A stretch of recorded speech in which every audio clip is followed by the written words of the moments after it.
My name's Amanda Godfrey. I am a White Witch and I am the college principal at Mystical Dragon and also the founding partner at Mystical Dragon.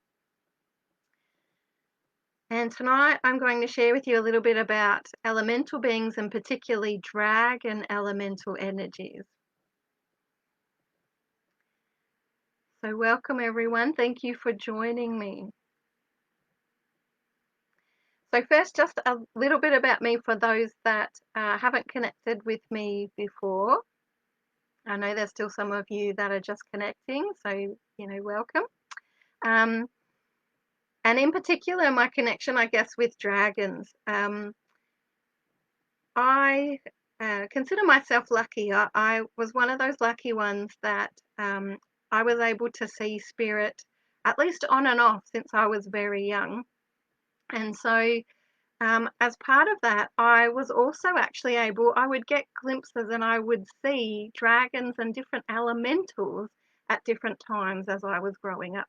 It wasn't something that I talked about a lot, and that was partly because nobody else was talking about having seen these things. But I distinctly remember seeing dragons with my physical eyes at different times. And also seeing, like I remember when I was growing up, we lived on a property in Albury, New South Wales, and we actually had fruit trees that were growing out the back. And I remember being able to see these beautiful, vividly coloured little fairies. They were like little lights of colour, and they would talk to me and they would sing. And I remember playing with them amongst the fruit trees and the gardens that we had in the backyard there. So I really now see it as a true blessing that I have been able to see these things um, for such a long time. And even though it wasn't consistently that I would see them back then, I would get a sense of them. I would be talked to by them at different times, and I found that they would come in to comfort me or protect me at different times. Um, and along my journey, I guess I've just grown to depend on them more, and I've just found more ways that I've been able to call on them and work with them, and I guess invite them into my life. And then as I've kind of gone along my journey, I've shared them a little bit more with others, and then been able to also get some of their experiences where they've actually picked up on these energies, but maybe in different ways as well. Um, when I first started Mystical Dragon, the dragons actually wanted me to write a course and to share more about them, and I would shut them down all the time. I was like, no one will want me to talk about dragons. No one will believe me. I just back then felt like it wasn't something I could really discuss, even though I was in a spiritual business. I really wasn't sure how others would take me talking about dragons and telling people dragons are real. But then as I went along and having mystical and working in the shop, other people came in and started sharing their experiences, and that helped me to start to trust that energy more. And then I did start to put pen to paper and actually write the course, which was my 5-week course that I introduced now many years ago and has turned into a number of dragon workshops that I now run. But it has been, I suppose, a big trust exercise for me to share about dragons very openly. I mean, now I've been teaching about them for more than 10 years now, but it has been a big trust exercise for me to, really start to share my experiences and how I find them come through, and that I really feel that these are real experiences. And I love being able to share. And when I run my workshops, and I get people that are a bit more skeptical that come into the workshop, and I love watching how the dragons kind of bring them experiences over that day and really prove to them that this energy is real. So now I don't doubt it. And that's why, I don't mind hopping on something like this to be able to share this with you guys as well. So you may have already had some dragon experiences for yourself, or some fairy experiences or other elemental experiences that help you to feel, yes, this is something that is definitely real. Or you might be in that more skeptical space, and still kind of working out where you sit with this. But I'm going to cover off on this so that you can at least, even if you're in that skeptical space, invite these energies in to come and show themselves to you and be able to bring experiences to you so that you don't doubt that this is real energies that we can work with. So, yes, I believe in fairies. Yes, I believe in dragons. I believe in mermaids. Um, there are so many elemental energies that you read about in storybooks that I can tell you are real and are there if we're open to connecting with them. So it's really, actually, I find it really exciting that there's so many energies that are available to us for us to speak to gain guidance from, to gain comfort from, to bring healing through to us, or the land around us, or our friends, our companions, our animal companions. There's so many different ways that we can experience them and work with these energies. So I'm excited to share with you. And thank you to all of you, and hello to all everybody that's been saying hello as well. So elemental energies, I see them as the children of the earth, essentially. They are these energies that they work in that unseen realm. So it's a bit like our deceased loved ones. When our loved ones go to the light, or they leave this physical veil, they go to the light, or they're on their way to the light, they go into that unseen place, so into the astral planes, where they're more in that unseen place. So we need to use our psychic abilities to be able to tune into them when they're there. And it's the same with our elemental friends. We need to use our psychic abilities, our senses that tune in to our world on those other levels, to be able to pick up on them. So that's why they're not so much as steadily believed in, I guess, as what they maybe once were. But that they do all exist very much. So they are the ones that come through, and they have a very strong earth connection. So that's why I call them the children of the earth, because they really have a strong earth connection. And they may have a particular element, so like earth, air, fire, or water, that they're more strongly connected to, dependent on the elemental energy. So they might be more focused perhaps on the earth and really connecting with the plants, or really focused on helping and nurturing animals, for instance, or connected to our waterways and have a strong water connection, or maybe connected to the ley lines of the earth, or volcanoes. There's so many different places that we can find the different elemental energies. So, and with that connection, they usually have different jobs as to what they're doing. And they're not all focused on us humans. In fact, they're often focused on their own jobs.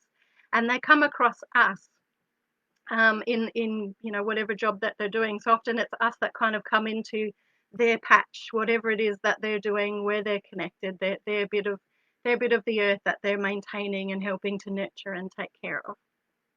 So it's usually us that comes into that space. And that might be why we have an experience with that elemental energy.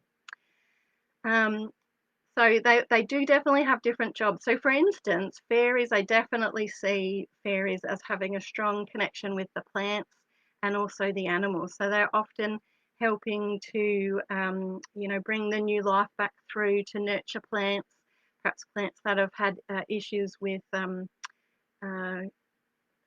like we're constantly dropping rubbish and doing all those sorts of things, toxicity in the air and all that sort of stuff. So they can come and to help clear and take care of the plants and the animals. Energies like the mer people will often find connected to waterways and oceans and those kind of places. So we can actually have connection with the mer people as well. And you don't have to be immersed in the water to have that connection. There's energies like gnomes that also have a strong earth connection as well. And they tend to be very connected with the dirt and the plants. They have that real earthy dirt kind of connection. And I even find they're one of those ones that doesn't mind. Sometimes they adopt your house or your garage or your garden shed as their home. There's not lots of elementals that tend to do that, but gnomes tend to be one of them. And then, of course, there is energies like our dragons, and dragons actually are connected to lots of different elements. So there are actually dragons of water and dragons of fire and dragons of earth and dragons of air. And then there's also combinations of those elements, as well as dragons that work with us for lots of different spiritual reasons.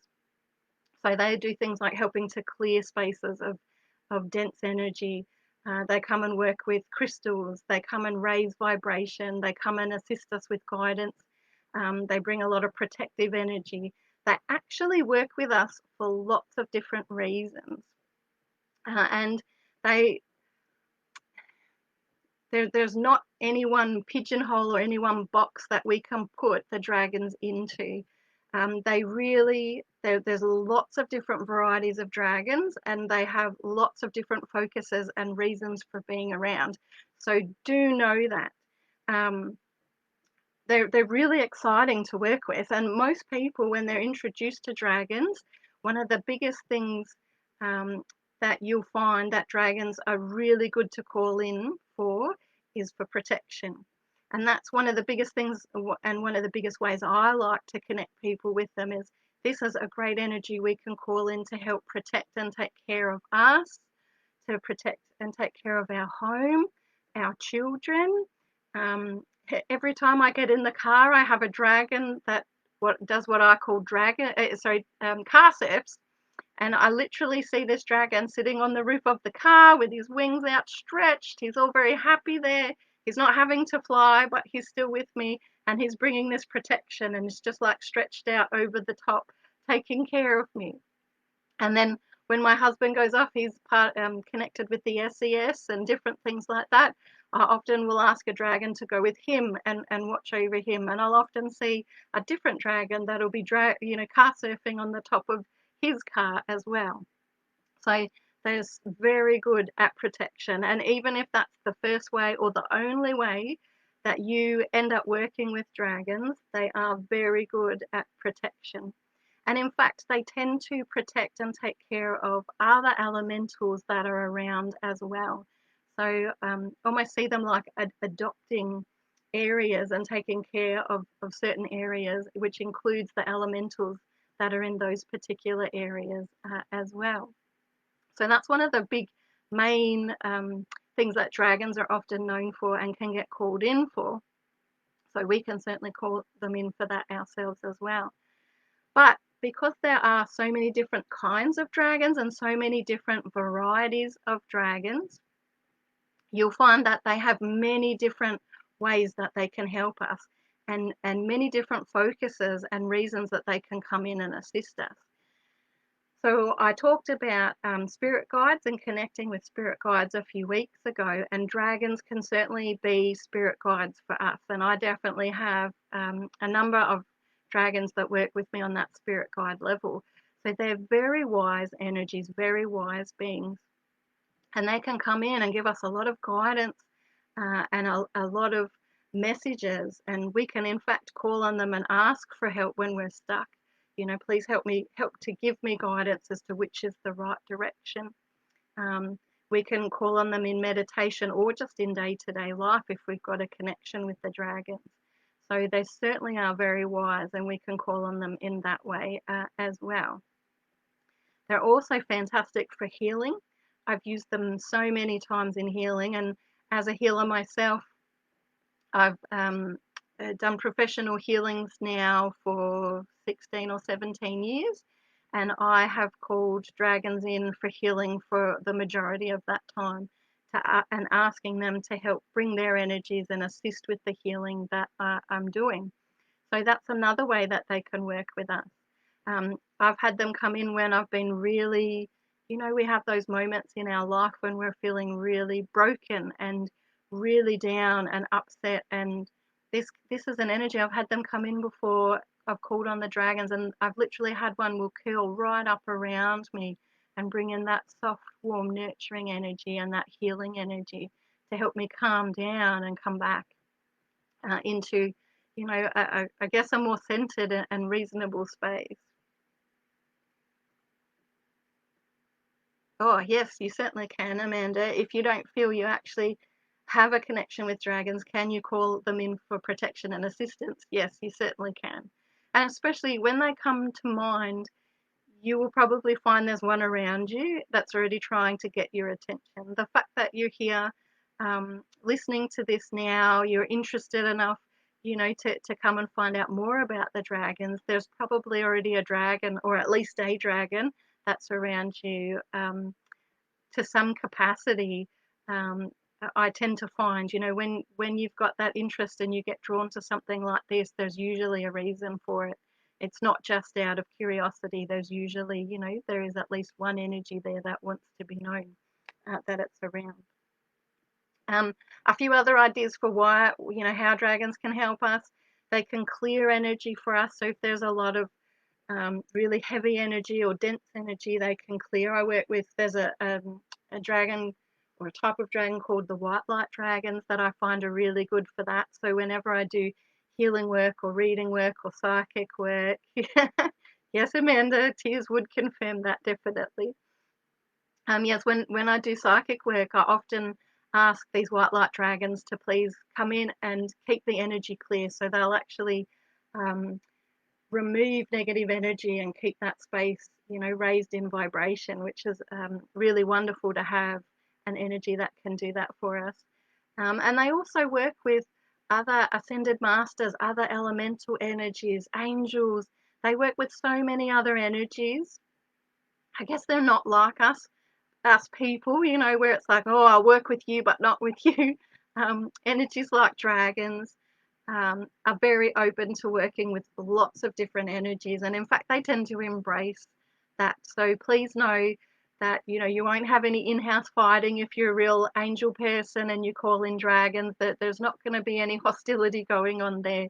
They do work really beautifully together. And in fact, Kuan Yin has a lot of dragons that she works with. So when you have divinities like Kuan Yin that come in, they often have dragons that come in with them that work very closely with them. There are quite a few divinities and angels that do work very closely with the dragons. So know that there's lots of reasons that dragons may be around you, or that you may feel called to call them in and want to connect with them. There's not just one purpose for calling in dragons.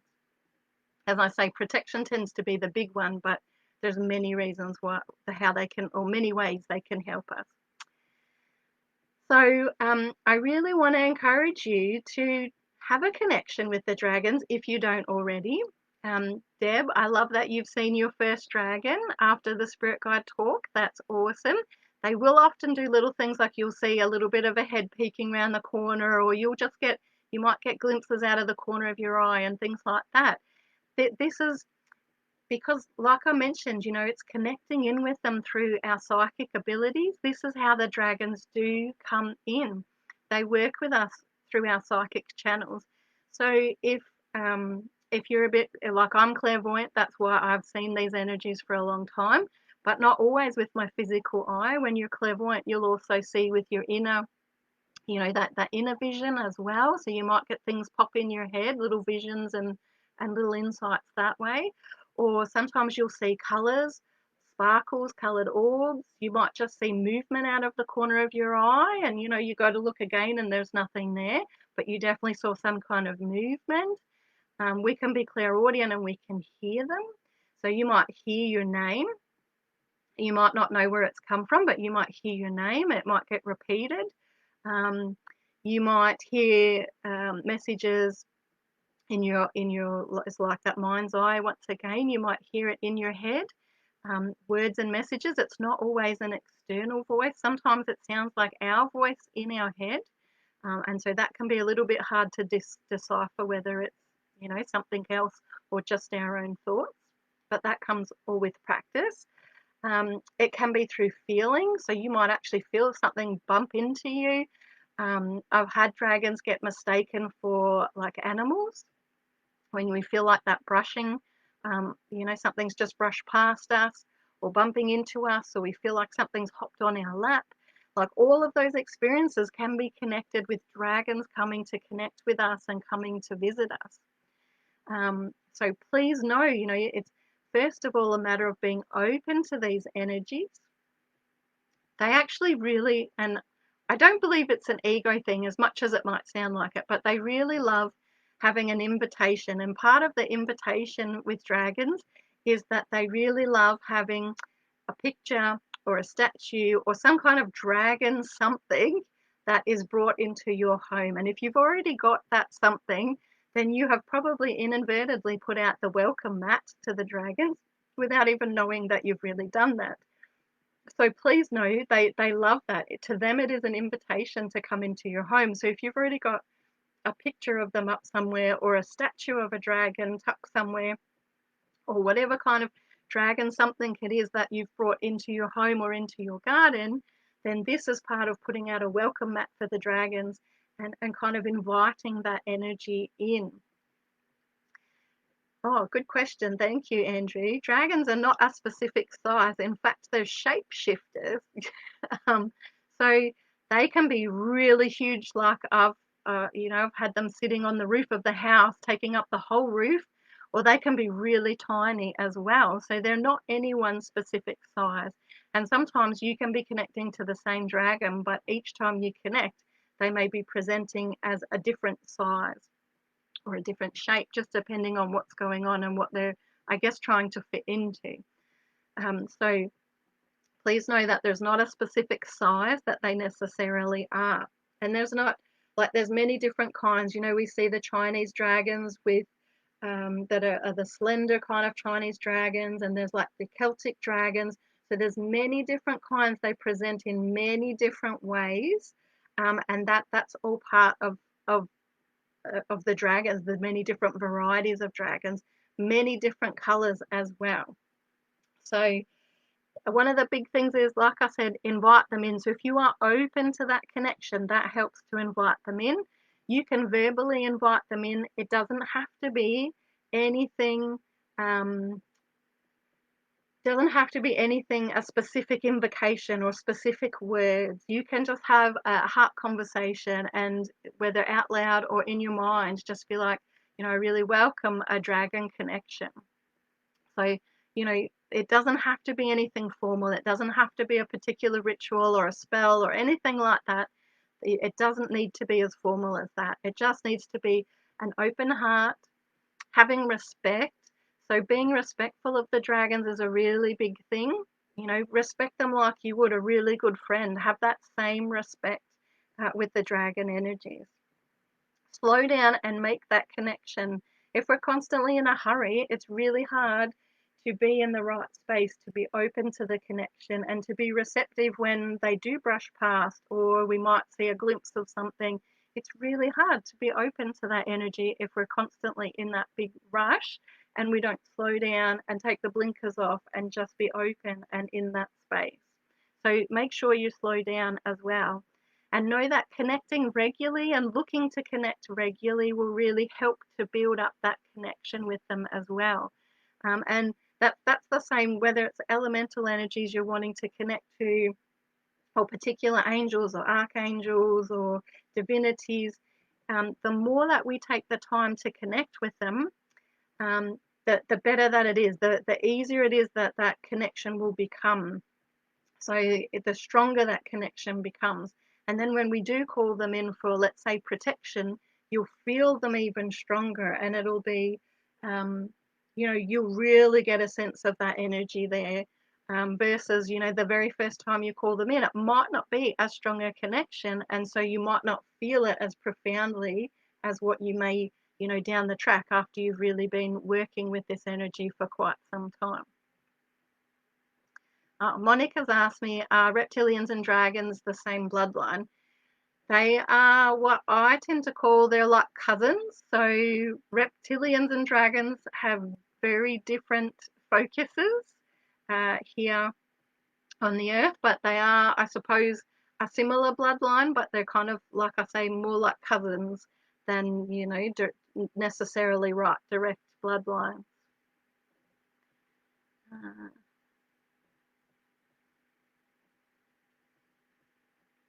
Oh, Sandra says that she's delighted to know that her collection of dragon ornaments has been welcoming dragon energy.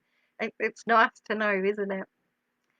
So there's quite a few elemental energies that really prefer connection outdoors, But dragons are one of those energies we can connect indoors or we can connect outdoors. So gnomes are another one, but just be a little bit careful, and fairies are another one, but be a little bit careful with gnomes and fairies. They definitely like shiny things and they like to borrow things like that as well. So it's good to be a little bit careful with how many elementals you invite into the house, because things can certainly start disappearing and being moved and all those sorts of things. Now, on that, dragons can do that from time to time as well. I have had dragons that have kind of borrowed some of my things at different times, but particularly, usually with them, I find it's when they want to get a point across. So at one stage, one of my dragons, Gerald, that works with me, decided to borrow my USB key for my computer, and he didn't bring it back for weeks, and he thought it was the funniest thing. Until he was ready to give it back, but he was feeling ignored. So that's why um, he took it and he borrowed it. So yeah, some of them can be very cheeky.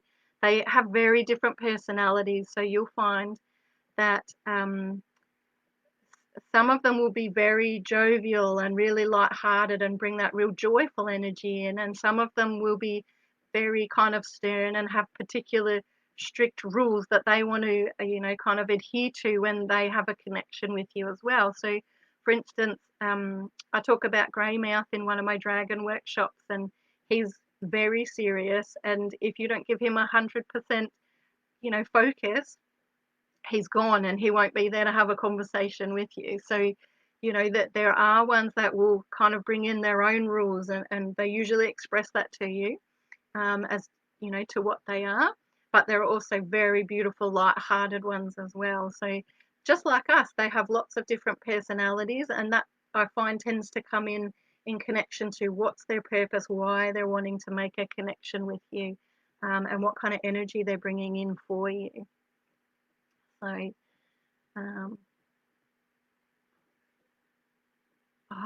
okay.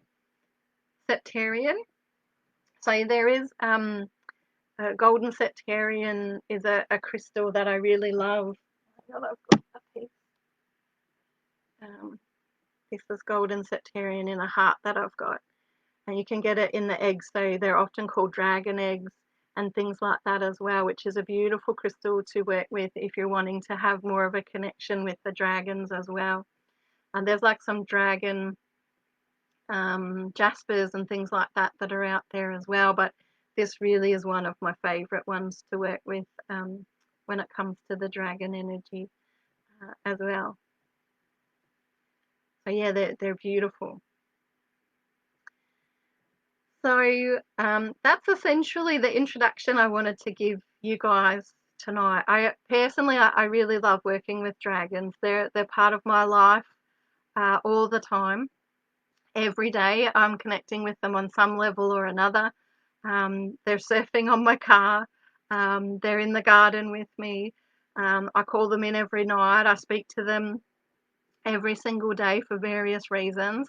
Even today, I asked them to come in really close to help me to have the right words to share with you guys, so that those of you that want to develop a connection hear what you need to hear to help you to start that connection if you haven't started it, or to have your aha to understand that, yes, maybe I'm already starting to have that connection. It's already been around, and it's just maybe having a little bit more awareness, or perhaps spending some extra time trying to make that connection or further that connection. That's going to be the key things for you. As I said, I do run workshops. They're face-to-face because I have attunements and things like that as part of them as well. So my dragon workshops, I doubt will be running this year now, the way that everything's gone here in Victoria. But I am looking at maybe developing a version that I can put in the Correspondence College as well, to make it easier for people, because I have a lot of people that have been asking more about dragons and connecting with dragons. I have a love-hate relationship with books that are already written that are about dragons that are out there. And I know any of those of you that maybe have already done some study with me in my dragon workshops, it always comes up. I know I need to write my own dragon book. to be able to share, because the reason I have a love-hate relationship is because I find there are always things that resonate with me in other people's books. Not that there's heaps of books on dragons and working with them, but the few that are out there, I usually agree with some and disagree with some of the information in those books. So I usually get excited there's a dragon book coming out and then get disappointed because I don't necessarily have had all the same experiences and find it has all worked the same as that person has written about. So, but the one book that I do agree with and love is Diana Cooper's book on dragons. For anyone that wants to do, some more reading, her book is really great, and I was very excited when I read this because there's a whole bunch of stuff in here that I had gotten similar messages, and I was very excited when someone else had picked up on those sorts of things and written about it as well. So that's a really good book. That's probably the main one I would recommend if you want to do any more reading on the dragons. And she has an oracle deck as well that connects with her book. So that book kind of expands more on the guidebook that you get with the oracle cards. Beautiful deck. Gives you your elemental dragons. It gives you more information on, as well as some of those other spiritual types and some of the other different focuses, I guess, and jobs that the dragons are doing for us here as well. So I highly recommend Diana Cooper's book on the dragons and her oracle deck, and all her books. Yeah, I agree, Sandy. All her books are really great. She's got ones on unicorns and quite a few different elementals that have been coming out in the last probably 18 months. So all her stuff seems to be really good. She's very tuned in and got some great information there. So that would be kind of where I would recommend if you want to kind of build on it a bit more. But I really encourage you to start to take some time to try and slow down, do some meditation, purposely ask the dragons to come in, kind of, we need to be open on that heart level to make any connection with any of the elementals. Maybe do your meditation when you want to connect with dragons next to, if you've got an altar or a little sacred space, have a little dragon or a card that's got a dragon. Or even if you don't have any of that, maybe print out a picture on the computer of a dragon that you really like and put that on your sacred space to help invite them and call them in, and start to work from there. And ask them to make themselves known to you so that you might have some more of those more physical kinds of experiences as well. And they will come and bring those experiences for you, as long as you're taking time to slow down a bit so you can have the blinkers on. And when they do come through with those experiences, you'll actually notice them rather than be rushing and, kind of be a little bit oblivious to those experiences, not see them, not notice them. Because otherwise, that's a waste of their energy and their time in trying to make that connection for you. But certainly you'll only find nothing but a beautiful connection, very healing, very protective energy, really beautiful energy to work with. So my 20-minute session has turned into 35 minutes, so I might sign off there, but I hope that's given you some a good starting point, at least, for those that want to further that connection with dragons or open a connection to the dragons. I would love to hear about any of your experiences. Oh, Melanie. Yes, that's one of the problems that we have. So Melanie just says, my daughter recently got upset because her friend said fairies and dragons don't exist. And she had to reassure her that they do exist. I've had the same thing with my son. He is 7 and he has gone through those big doubting sessions as well. So it can be really hard with the kids, and what other kids say, etc. That can be really tricky. But all you can do is keep reassuring them and supporting them the best that you can, sweetheart. It's not always an easy road with our kids. And with this path of us being more open and receptive as well. So yes, I'm going to sign off now, but I would love to hear any of your stories, and even if you start making the connection, I would love you to come back and to share, in comments or messages. I would love to hear how you're connecting with the dragons and what kind of dragons are coming through for you.